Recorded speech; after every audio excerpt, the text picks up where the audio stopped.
.com. January 24th is the deadline. So there's a bunch of different coaching, 7 teams looking for a new head coach. We thought it was 6 until Philadelphia shocked us. We're going to grade them, Joe. We're going to grade each head coaching opening. Professor Colin, what grade are you giving the Eagles opening? Well, after John Ritchie's interview, I probably should downgrade this a little. I had a C+ before I had John Ritchie. I do think they have a capable, smart owner, and Carson Wentz is talented. And by the way, Darius Slay's a great corner, and Fletcher Cox a great defensive lineman. You could argue the Rams have Aaron Donald and Jalen Ramsey, so they do have 2 great players at defensive line and corner. So do the Rams. That's a really nice building block. But they're over the cap.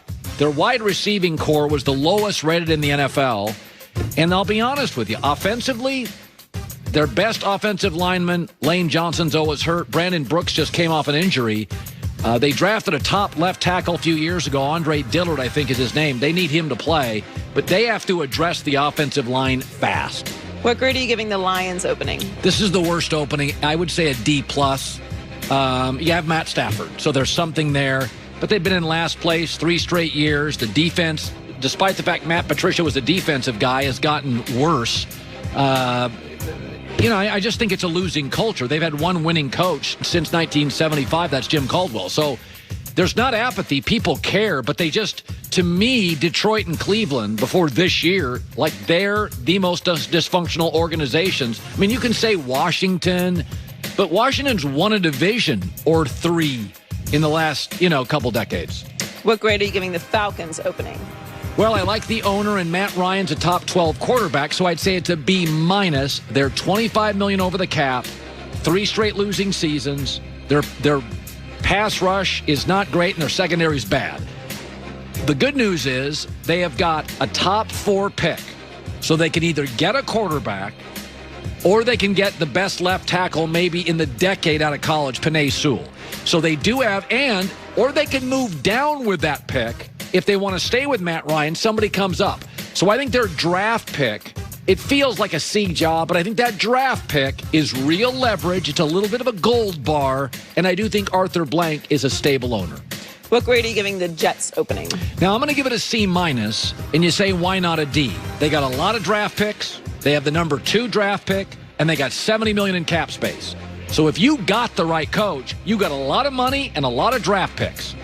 That's, in this league, it is hard to screw up a lot of draft picks and a lot of money. You're going to hit some of them. The other thing is, their GM, Joe Douglas, is not overly needy or forceful. I thought he had a very good draft for the Jets last year. They hit on a couple of secondary guys. The left tackle's a work in progress, but he's got talent. So I think you have a very capable GM who's not power hungry. So you can walk in and have real communication with your GM, and he'll probably ask your opinion on things. What about the Texans opening? Well, this is about Deshaun Watson. So if I have Deshaun Watson, that's a B. I would give it a higher grade, but they have to rebuild their offensive line.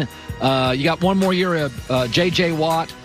But here's the good news. They led the NFL in yards per play. Why Deshaun Watson? Here's the other good news. They led the NFL in passing yards this season. So again, everybody wants a dynamic quarterback. I've got that. Don't love the owner. Don't love the front office. I think I'd move J.J. Watt. But I get a star quarterback, a star left tackle. And in this league, you can do everything right and be bad at left tackle and quarterback, and you're bad. You can do everything wrong, and I get Deshaun and a good left tackle, Laramie Tunsil, and I'm like, I'm a draft away from being okay if I can solve the offensive front. What grade are you giving the Jaguars opening? Should be better, but a B-. I mean, again, you got the number 1 pick. You're going to get Trevor Lawrence, and you got $73 million in cap space. This should be an A++ job, but there's just an apathy around the organization. I mean, here's an organization that's had 1 winning season in 13 years. They kept their GM. They kept their coach. It's a college football, high school football town. And so there's no demand for, the media has no power. Sometimes that can go overboard, but it's nice. This is why the SEC is so good, beyond having a good high school programs everywhere in the South, is that the fans are demanding, is that you've got to get good coaches, and if you don't, the fans voice their opinion. Nobody cares in Jacksonville. So I do think if they got Urban that cap space and Trevor Lawrence, they'd win 9-10 games for the next 10 years, but would anybody care? How about the Chargers opening? This is about as good an opening as you can have. I get Justin Herbert. I get over $25 million in cap space. They have several stars under contract. Joey Bosa, Keenan Allen. I get Justin Herbert. And by the way, I was reading this morning. 16 of their 20 losses the last 2 years have been by a possession. So they've led a lot of games against a lot of good teams. And I think most people agree that's the opening. This is the best job. And the Spanos, they're not huge spenders on the free agent market, but they're not meddly.